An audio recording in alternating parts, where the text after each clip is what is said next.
The date is October 1965. The location is the dense, suffocating canopy of the Mekong Delta, South Vietnam. For the guerrilla fighters of the Viet Cong and the North Vietnamese Army regulars, moving supplies down the hidden arteries of the Ho Chi Minh Trail, the sky is not a neutral expanse. It is a ceiling of death. The air war over Vietnam is escalating into a crescendo of violence that the world has never seen before. The Americans are bringing the full weight of their industrial complex to bear on a strip of jungle no wider than a few hundred miles. But on this specific day, under the humid oppression of the afternoon sun, the sound approaching the hidden supply column is not the shrieking tear of a jet engine. It is not the supersonic crack of an F-4 Phantom or the thunderous roar of an F-105 Thunderchief. Those sounds mean you have seconds to live. If you hear the jet, the bomb is likely already on its way. The sound approaching them now is different.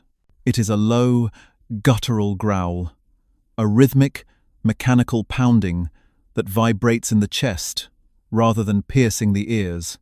It is a sound from a previous war, a ghost of the past that refuses to die.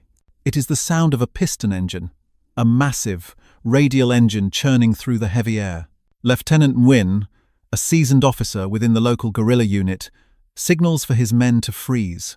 In the 1960s, the presence of a propeller plane is paradoxically more terrifying to the infantryman than a jet. A jet strikes and leaves. It is too fast to see anything but large targets. But this sound belongs to the Douglas A-1 Sky Raider. The Americans call it the Spad. The pilots call it Sandy. The men on the ground simply call it the Monster. It flies low. It flies slow. And it carries a payload that defies physics. A single Sky Raider can loiter over a target for hours, circling like a vulture, raining down napalm, high-explosive bombs, and cannon fire with terrifying precision. It does not fly by, it hunts. The unit scrambles into the undergrowth, pressing their bodies into the wet earth. They cover their weapons to prevent the glint of steel from betraying their position. The growl grows louder, vibrating the leaves around them. Through the gaps in the canopy, they see it, the distinctive, thick-winged silhouette of the A-1 Sky Raider against the glare of the sun. It is heavy, laden with ordnance on its hard points. It looks less like an aircraft and more like a flying arsenal, a testament to American excess. But this particular aircraft is behaving strangely. It is not entering a strafing run. It is not dropping canisters of jellied gasoline. The pilot banks the aircraft hard, the massive radial engine groaning under the strain. It enters a shallow dive, aiming for a patch of open terrain near their concealed position, a known waypoint for supply runners. Nguyen watches, muscles tensed, waiting for the release. He expects the dark, cylindrical shape of a Mark 82 general-purpose bomb. He expects the silver flash of napalm. Instead, the object that detaches from the starboard wing is different. It is small. It is stark white. And as it tumbles through the air, it does not hiss. It screams. A high-pitched, warbling whistle echoes through the valley, a sound unlike any ballistic weapon the unit has ever encountered. It lacks the heavy aerodynamic stability of a bomb. It tumbles erratically, catching the sunlight, flashing like a signal mirror. The men cover their heads, mouths open to equalize the pressure of the coming blast. They wait for the earth-shattering concussion that will turn the jungle into a vacuum. Thud. There is no fireball. There is no shockwave. There is only the sickening crunch of something brittle impacting the hard-packed earth, followed by a cloud of dust and debris. The jungle falls silent. The Sky Raider pulls out of its dive, its engine roaring as it climbs back into the blue, banking away toward the coast. It does not circle back. It does not fire its cannons. It simply leaves. Nguyen waits. A minute passes, then two. The silence is more unnerving than the noise. Is it a delayed fuse? A chemical agent? The Americans are known for their technological sorcery. They have sensors that can smell ammonia from human sweat. They have defoliants that strip the trees bare. This white object could be anything. Cautiously, with the discipline born of years of survival, the unit moves toward the impact site. They approach the small crater from downwind, wary of gas.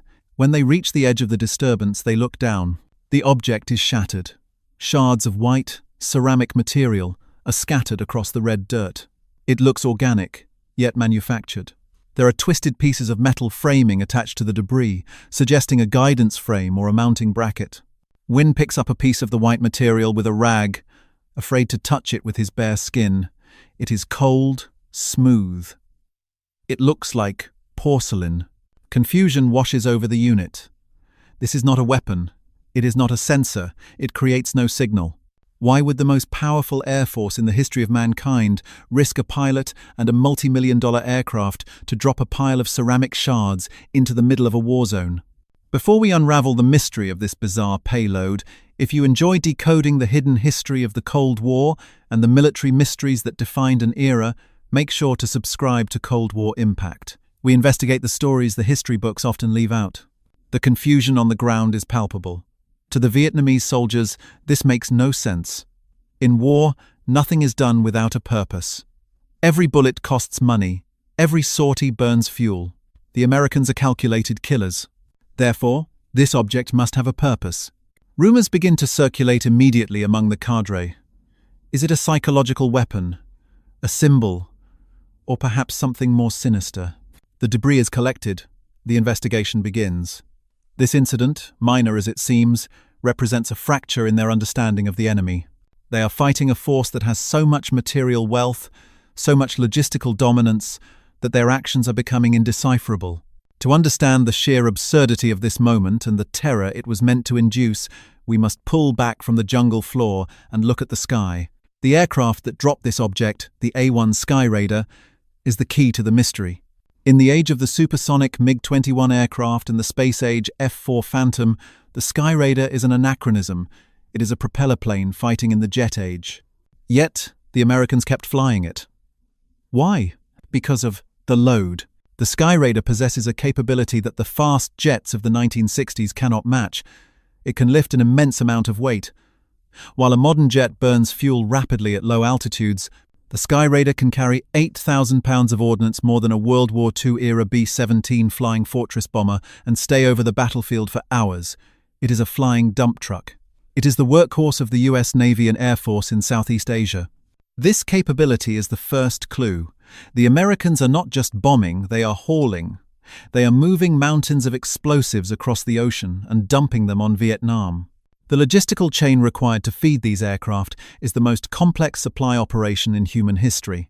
The aircraft carriers stationed at Yankee Station in the Gulf of Tonkin are floating cities, churning out sorties day and night. For the North Vietnamese intelligence officers analyzing the reports from the field, the white object incident is disturbing because it suggests a level of comfort. An enemy that struggles to survive does not do strange things. An enemy that is desperate focuses on efficiency. But an enemy that drops unidentifiable ceramic objects? That is an enemy that believes it is untouchable. The report travels up the chain of command. American aircraft dropped unidentified white ceramic device. No explosion. Device shattered on impact. Fragments appear to be high-grade porcelain. Purpose unknown. In Hanoi, the analysts look at the data. They know the Americans are testing new technologies constantly. They have seen the laser-guided bolts beginning to appear. They have seen the seismic sensors. Is this a new acoustic device? The soldiers reported a whistling sound, as it fell a screaming noise that was distinct from a normal bomb. That whistle was not accidental. It was engineered. The mystery deepens when intelligence reports correlate the timing. The aircraft launched from the USS Midway, one of the primary carriers operating off the coast. The Midway is a hive of activity, launching strike after strike against the north. The pilots of the Midway are the tip of the spear. If they are deploying a new weapon, it means the war is about to change again. Back in the jungle, Nguyen looks at the shattered remains.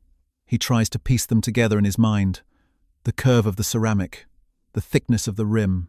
It reminds him of something he has seen in the old French colonial villas in Saigon, before the war took everything. It looks domestic. It looks civilian.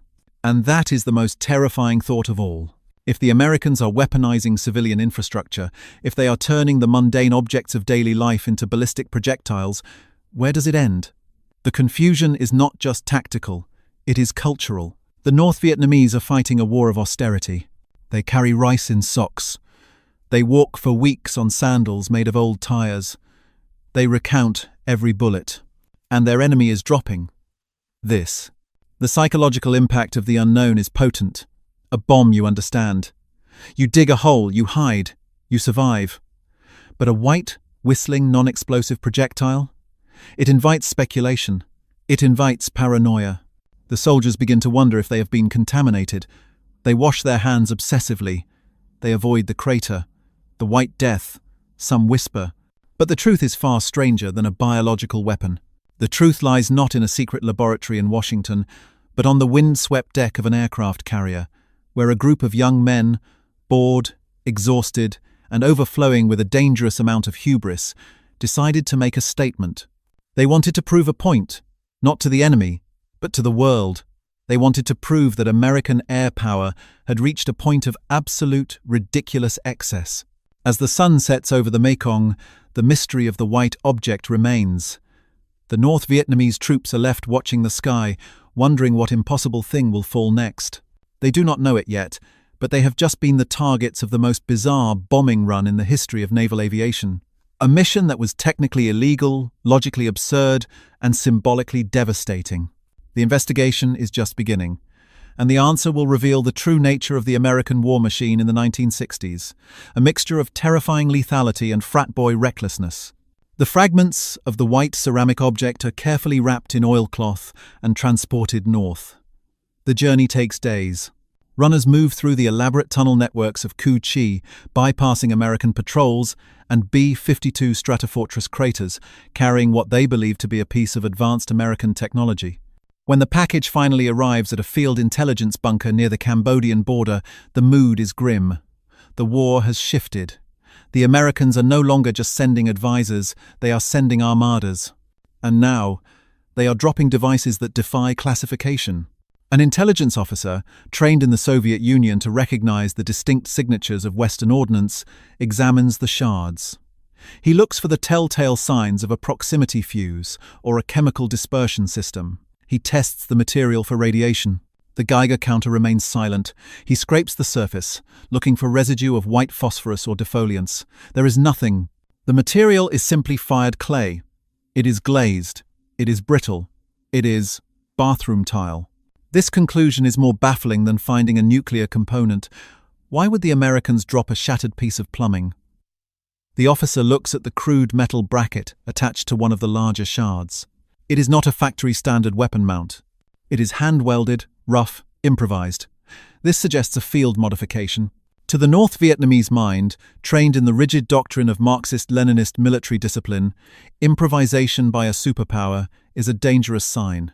It means the enemy is adapting. The Americans are known for their technological standardization. Every M16 rifle is identical. Every Phantom jet is a carbon copy of the next. When they start building crude custom devices, it implies a specific, tactical need that their standard arsenal cannot fulfill. The analysts begin to construct a theory. Perhaps this was a sensor designed to shatter on impact, scattering listening nodes that look like rocks or debris. The Americans had already deployed button bomblets, tiny acoustic sensors designed to listen for trucks on the Ho Chi Minh Trail.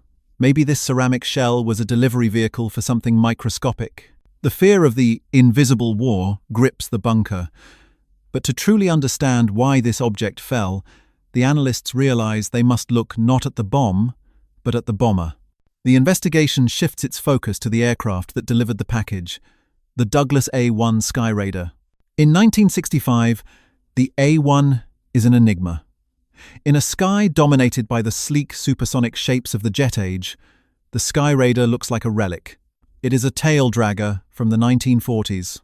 It has a massive, four-bladed propeller that spans over 13 feet across. It is covered in oil and exhaust stains. But the North Vietnamese forces fear it more than the jets. They call the jets whispering death, because you don't hear them until they are gone. They call the Skyraider the grinding death. The technical specifications of the Skyraider are essential to understanding the mystery of the ceramic drop.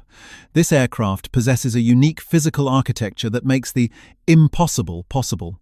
Unlike a jet, which requires streamlined aerodynamic pods to avoid tearing its wings off at max speeds, the Skyraider is a brute. It flies at 300 miles per hour, slow enough to carry awkward drag-inducing shapes without destabilizing. It has 15 hardpoints. 15 separate stations under its wings and fuselage where ordnance can be hung. A modern F-4 Phantom has roughly half that number. The Skyraider is essentially a flying shelf. This structural capacity means the pilots can hang virtually anything on the wings, as long as it has a suspension lug. North Vietnamese spotters have reported seeing sky raiders carrying strange loads before. They have seen them carrying cluster dispensers, napalm canisters, rocket pods, and gun pods simultaneously. The asymmetry is often staggering. A sky raider might take off with 3,000 pounds of bombs on one wing and a massive fuel tank on the other, the pilot fighting the stick to keep the plane level until the load is dropped. But the white object incident coincides with a critical weakness in the American war machine, a weakness the North Vietnamese are just beginning to exploit. By late 1965, the American bombing campaign, Operation Rolling Thunder, is consuming explosives at a rate that American factories cannot sustain. The munitions crisis is a classified reality in the Pentagon, but on the ground in Vietnam, it is visible. The sleek, low-drag Mark 80, 2 bombs are running out. To keep the sorties flying, the US Navy has been forced to dig into the back of their bunkers. They are dusting off crates from the Korean War and even World War II. Vietnamese troops have started noticing that the bombs falling on them are changing. Instead of the thin, olive-drab cylinders of modern ordnance, they are seeing fat, rusted shapes. These are the Moan 117 seconds and older Fat Boy bombs. They tumble differently. Their fuses are erratic. Sometimes they do not explode at all, providing the Viet Cong with raw explosives to harvest for booby traps. The intelligence officer in the bunker connects these dots. The Americans are desperate for ordnance. They are scraping the bottom of the barrel. Could the ceramic object be a result of this shortage? Is it a prototype casing for a new type of explosive made of cheap materials because they are running out of steel? The Nazis had experimented with concrete bombs in the 1940s. Are the Americans doing the same? The theory holds weight. If the American industrial base is faltering, they might be testing ceramic casings for fragmentation grenades or aerial mines. The sharp shards of porcelain found at the crash site are razor sharp, capable of shredding skin and muscle just as effectively as shrapnel. The whistle, reported by the soldiers, is the final piece of the puzzle. The witnesses swore the object screamed as it fell. In military ordnance, noise is rarely accidental. The Germans used Jericho trumpets on their Stuka dive bombers to terrify populations. The Americans use psychological warfare constantly. If the object was designed to scream, it was designed to be heard. This leads the North Vietnamese to a chilling conclusion. The Americans are testing a psychological terror weapon disguised as debris. A weapon meant to maim and terrify rather than destroy structures. While the enemy analyzes shards of a toilet in a damp bunker, the reality on the American side is far more chaotic and far more human. The source of this mystery is the aircraft carrier USS Midway, floating in the Gulf of Tonkin Yankee Station. The deck of the Midway is the most dangerous workplace on Earth. It is a ballet of steel, jet fuel, and high explosives. The red shirts, ordnance men, and green shirts, maintenance crews, work 18-hour shifts in tropical heat, loading and launching aircraft every few minutes. The tempo is breaking men and machines. The munitions crisis is real here. The bomb elevators are bringing up ancient, rusted iron bombs that haven't seen the light of day since 1953. The crews have to wire brush the rust off the suspension lugs just to get them to fit the racks. It is an environment of extreme stress and dark humor. The pilots know they are risking their lives to drop junk on the jungle. They are flying complex missions with substandard weapons. The frustration is mounting. The Sky Raider pilots in particular feel this absurdity. They are flying the oldest planes, dropping the oldest bombs. They are the trash haulers of the fleet. There is a sense of rebellion brewing in the squadron ready rooms. They want to prove that the Sky Raider is not just an old relic, but the ultimate war machine. They want to prove that they can carry anything into battle. And amidst this atmosphere of exhaustion and bravado, a specific opportunity arises. A damaged piece of equipment is removed from the captain's quarters, or a damaged facility below decks. It is a ceramic vessel, a toilet. It is destined for the ocean, to be thrown overboard as trash. But to the eyes of the deck crew and a specific pilot, it is not trash. It is a challenge. The North Vietnamese investigation is looking for a strategic reason. They are looking for the hand of the CIA or the Pentagon. They cannot conceive that the white object is the result of a conspiracy between a few bored mechanics and a pilot who wanted to make history. The whistling death that terrified Lieutenant Nguyen's unit was not engineered in a lab. It was engineered on a grease-stained deck, using scavenged parts. The guidance frame the intelligence officer found? It was likely a custom-welded rack made from scrap metal, designed to hold the awkward shape of the ceramic bowl. The fuse? A simple tail cone, perhaps rigged to catch the wind. But the North Vietnamese do not know this. To them, the Americans have deployed a new class of weapon. The mystery of the ceramic bomb becomes a legend in the local sector. Troops are warned to watch for white flashes in the sky. They are told to listen for the screaming ghost. The psychological impact is inadvertent but effective. By doing something completely nonsensical, the Americans have forced their enemy to waste countless hours analyzing garbage. It is the ultimate asymmetry. As Part 2 closes, the mystery remains unsolved for the enemy. They are convinced they are facing a new technological threat. Meanwhile, on the USS Midway, the mission that launched the object call sign Paper Tiger 2 is returning to the fleet. The pilot is trying to keep a straight face. He knows that if the command tower finds out what he just did, his career might be over, or he might become a legend. The stage is set for the reveal. The intersection of a broken toilet, a shortage of bombs, and the sheer audacity of the Skyraider crews is about to collide with the rigid discipline of the US Navy. While the North Vietnamese intelligence officers in the jungle are frantically searching for chemical traces on ceramic shards, a very different kind of operation is unfolding hundreds of miles away in the middle of the South China Sea.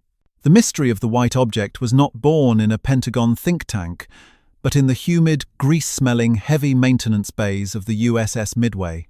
To understand how this happened, we must look at the specific culture of Attack Squadron 25, the Fist of the Fleet.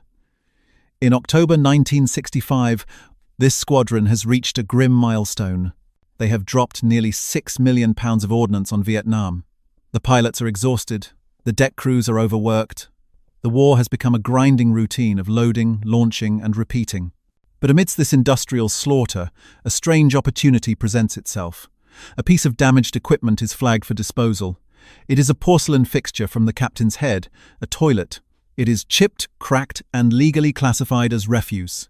Standard procedure dictates it be tossed off the fantail into the ocean wake. But one of the plane captains, a young enlisted man with a penchant for mechanical mischief, sees the object not as trash, but as a fuselage. He looks at the curve of the bowl. He looks at the weight. It is roughly the same mass as a small fragmentation bomb. A conspiracy is born. It is whispered about in the mess hall and nodded at in the maintenance bays. If the Skyraider is truly the dump truck of the skies, if it can truly carry anything, then it should carry this.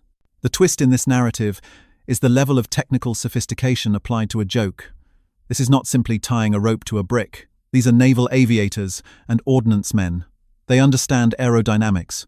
They know that if you just drop a ceramic bowl from an aircraft moving at 300 knots, it will likely tumble, smash into the tail of the plane, and bring down the aircraft. A joke is funny. Killing your commander is court-martial. So, the special weapon undergoes a clandestine engineering phase. The toilet is brought into the workshop, hidden behind stacks of bomb crates. The ordnance men fabricate a custom steel frame. This is the metal bracket the North Vietnamese would later find and analyze with such fear. It is designed to cradle the base of the commode securely. But they go further. To ensure a clean ballistic trajectory, they weld tail fins to the frame. They create a nose cone. They turn the plumbing fixture into a pseudo-aerodynamic bomb. The front of the weapon is essentially the open bowl, which creates a massive amount of drag and air intake. This is the source of the scream heard by the Viet Cong. As the air rushes over the hollow porcelain cavity at terminal velocity, it acts like a giant whistle, generating a terrifying acoustic signature that rivals the German Stuka sirens of World War II. The Sani Flush bomb, as it is quietly christened by the conspirators, is ready. But the real thrill and the source of the tension in this part of the story is the smuggling operation. The flight deck of an aircraft carrier is one of the most surveillance-heavy environments on Earth. The bridge towers over the deck, where the captain and the admiral watch flight operations. Next to them is Primary Fly Control, or PRI. Fly, where the air boss controls every movement on the deck. If the air boss sees a toilet strapped to the wing of a combat aircraft, he will shut down the launch immediately. The pilots involved will be grounded. The crew will be disciplined. The stakes are career-ending. The launch is scheduled for a strike mission into the Mekong Delta. The pilot selected for this dubious honor is Commander Clarence J. Stoddard, the executive officer of the squadron. His call sign is List 04. His aircraft is an A-1H Skyraider, tail number 572, known as Paper Tiger II. The tension on the deck is palpable. The aircraft is spotted on the catapult. The ordnance crews swarm the plane to load the real bombs, the 500-pounders, and the napalm. But amidst the chaos, a group of checkers forms a human wall around the starboard wing. They stand shoulder to shoulder, blocking the line of sight from the bridge and pryfly. Behind this wall of bodies, the special weapon is hoisted up. The suspension lugs click into the wing rack. The sway braces are tightened. The safety pin is removed. It is sitting right there, gleaming white in the sun, hiding in plain sight. Commander Stoddard climbs into the cockpit. He goes through his pre-flight checks. He knows that he is sitting on a powder keg of administrative trouble. If the catapult officer sees the payload, the game is up. Stoddard keeps his eyes forward, signaling he is ready.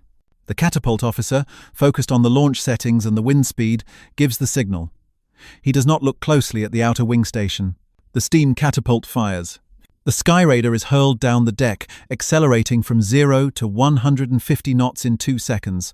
As the aircraft leaves the deck and banks away, the human wall of crewmen disperses, trying to look casual. But up in the tower, the air boss is scanning the departing aircraft with binoculars. He is checking for loose panels, streaming fuel, or hung ordnance. His gaze sweeps across the wings of Paper Tiger II. He pauses. He blinks. What the hell is on the right wing of 572? The radio circuits in the tower come alive with confusion. Is it a new type of radar pod? A white phosphorus marker? It looks domestic. Meanwhile, in the air, Stoddard is climbing to altitude. He is joined by his wingman, Lieutenant Commander Robin Bacon, flying List 05. Bacon is in on the joke. In fact, his role is critical. He is the videographer. He maneuvers his Skyraider close to Stoddard's wing to document the event. The footage he captures, which will later become one of the most famous clips of the Vietnam War, shows the absurdity of the situation. There is the jungle below, a war raging, and there, hanging nonchalantly next to deadly high-explosive bombs, is a toilet. But the twist in the narrative takes a darker turn as they approach the target zone. This is still a combat mission. They are flying into a free fire zone in the Delta. The North Vietnamese anti-aircraft gunners are active. The whistling death is not just a prank. It is about to become a kinetic projectile in a live engagement. Stoddard contacts the forward air controller, FAC, in a small Cessna spotter plane below. The FAC marks the target a line of trees suspecting of hiding enemy bunkers. Stoddard rolls in. This is the moment of truth. The aerodynamics of the toilet are theoretical.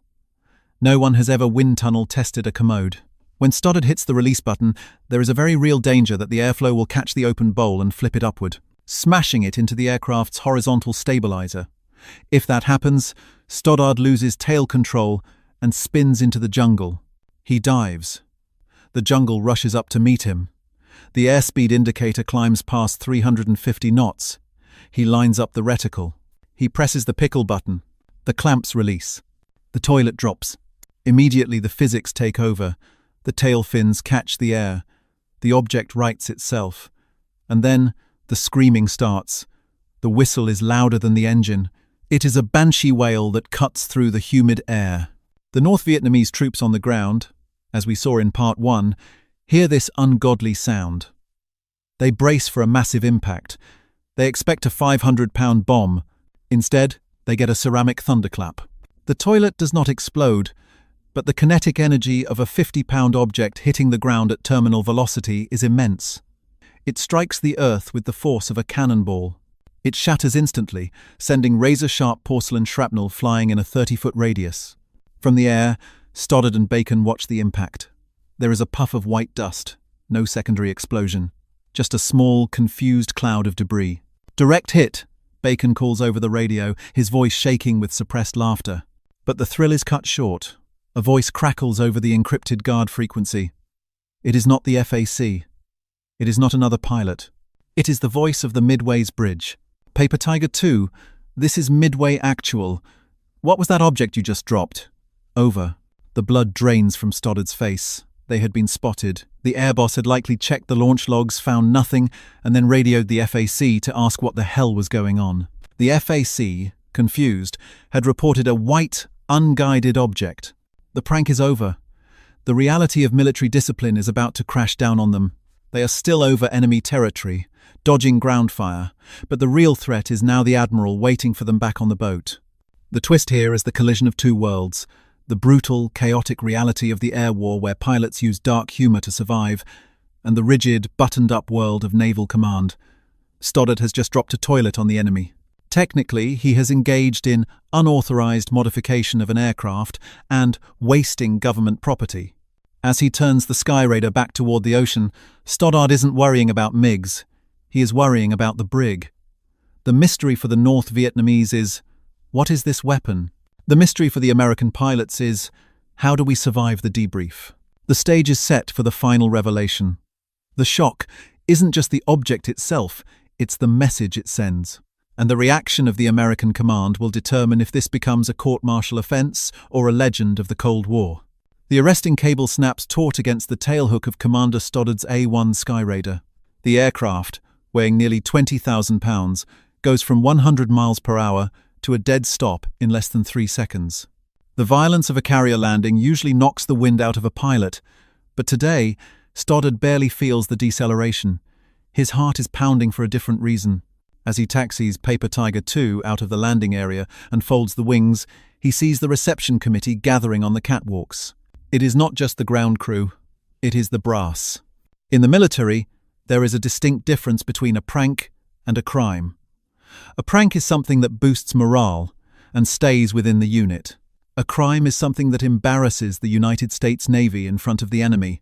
Dropping a toilet, technically unauthorized dumping of government property, and flying an uncertified aerodynamic configuration straddles that line dangerously. As Stoddard climbs down from the cockpit, expecting a court-martial summons, he is met not with handcuffs, but with a strange atmosphere of suppressed hilarity. The plane captain, the enlisted man who oversees the aircraft, is grinning ear to ear. The ordnancemen are exchanging high fives. Even the flight deck officer seems to be struggling to maintain a scowl. The message from the bridge is relayed, "The captain wants to see you." This is the reveal of the immediate aftermath, and it highlights the bizarre duality of the American war machine in the 1960s. Stoddard marches to the bridge, sweaty, exhausted, and smelling of jet fuel. He stands before Captain G.H. Steinberg, the commanding officer of the USS Midway. Steinberg holds a piece of paper, the message from the forward air controller, confirming the white object drop. He looks at Stoddard. The tension in the room is thick enough to cut with a knife. Then, the captain speaks. He does not scream. He does not strip Stoddard of his wings. He simply asks, "Commander, did you deliver the payload?" Stoddard replies, "Yes, sir." The captain nods, suppresses a smile, and essentially tells him to never let it happen again, while simultaneously acknowledging the sheer audacity of the act. The shock here is that the system did not crush the individual. In a war characterized by micromanagement from Washington, where targets were picked by politicians in the White House, this act of cowboy defiance was a breath of fresh air. It was a moment where the men fighting the war reclaimed the narrative from the statisticians running it. But the true shock of this story, and the reason it remains a definitive moment of the Cold War, is not the prank itself. It is what the prank represented to the enemy and to history. This is where we must peel back the layers of the mystery to understand the terrifying implications of the ceramic bomb. For the North Vietnamese intelligence officers we met in Part 1 and Part 2, the realization of what had actually happened did not bring relief. It brought a profound sense of hopelessness. Eventually, through intercepted radio chatter or spy networks in Saigon, the North Vietnamese leadership learned the truth. It wasn't a chemical weapon, it wasn't a sensor, it wasn't a prototype. It was a toilet. Consider the psychological impact of that revelation. The North Vietnamese army soldiers were fighting a total war. They were scavenging for food. They were dying of malaria. They were hauling artillery pieces by hand over mountains because they lacked trucks. They were fighting the most powerful industrial nation on earth, and they were doing it with grit, blood, and sacrifice. And the Americans? The Americans were so wealthy, so logistically bloated and so confident in their air superiority that they could afford to fly a multi-million-dollar aircraft thousands of miles just to drop a commode on them as a joke. It was the ultimate insult. It was a display of conspicuous consumption applied to warfare. It signaled that the United States was not just trying to kill them, it was mocking their poverty. The Americans treated the war zone not as a battlefield of equals, but as a garbage dump for their excess. This revelation struck at the core of the communist propaganda narrative. The narrative said the Americans were paper tigers, weak, cowardly, and on the verge of collapse. But a paper tiger does not drop toilets. Only a predator that is entirely bored with a kill plays with its food like that. The white object incident became a symbol of the insurmountable economic gap between the two sides. In 1965, the US gross domestic product was nearly $750 billion. North Vietnam's economy was a fraction of that, largely entirely dependent on Soviet and Chinese aid. The A-1 Skyraider sortie that dropped the toilet cost more in fuel and maintenance than a North Vietnamese village earned in a decade. This is the true horror that the North Vietnamese analysts faced. They weren't fighting an army, they were fighting a factory that produced so much stuff that it spilled over into the absurd. Furthermore, the toilet bomb highlighted the terrifying capability of the A-1 Skyraider aircraft itself, validating the fears of the soldiers on the ground. The pilots of Attack Squadron 25 had proven a lethal point. We can carry anything. If they could bolt a toilet to the wing and drop it with precision, they could bolt anything else. It meant the Skyraider was not limited by aerodynamics or factory specs. It was a truck that could deliver any horror the American mind could conceive. The mystery of the aircraft's strange flight path and the whistling sound was solved. It was the sound of total, unrestricted aerial hegemony. The legacy of the drop rippled through the fleet. The footage shot by Lieutenant Commander Bacon, the grainy black and white film showing the toilet tumbling through the sky, became a cult classic among naval aviators. It was a morale booster during the darkest days of the war. When the Rolling Thunder campaign ground on, when the losses mounted, and when the pilots felt like cogs in a meat grinder, they looked at that photo of the toilet and remembered that they were still human. They still had spirits. But the story has a final, somber twist that anchors it in the tragic reality of the Vietnam War. This was not a movie. The men who laughed on the deck of the Midway were not immortal. Commander Clarence J. Stoddard, the man who dropped the toilet, the man who laughed in the face of the brass, did not survive the war. Less than a year later, in September 1966, Stoddard was flying another mission in his Skyraider. He was struck by 3 surface-to-air missiles. He did not make it home.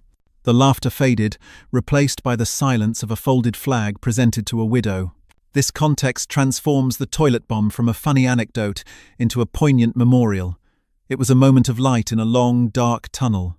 It captures the specific character of the American fighting man in the Cold War, professional, highly skilled, technically brilliant, but possessing a streak of rebellious independence that no amount of military discipline could extinguish. For the North Vietnamese, the memory of the whistling death faded into the background, overshadowed by the millions of tons of real bombs that followed. The B-52 Stratofortress aircraft carpet bombed their jungles. The F-4 Phantom aircraft burned their supply lines. The ceramic incident became a footnote, a bizarre story told by old veterans about the day the sky screamed and dropped a bathtub.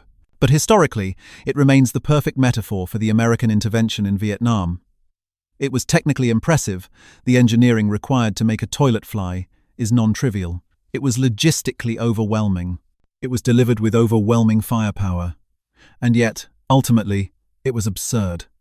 It made a loud noise, it shattered on impact, but it did not change the outcome of the war. The United States dropped nearly 7 million tons of bombs on Vietnam, Laos, and Cambodia, more than double the tonnage dropped on Europe and Asia during all of World War II. Amidst those millions of tons of high explosives, one 50-pound porcelain toilet represents the peak of American hubris. It answers the question, what happens when a superpower runs out of meaningful targets but refuses to stop fighting? It improvises, it adapts, and it drops the kitchen sink, or in this case, the bathroom fixture. The mystery is solved.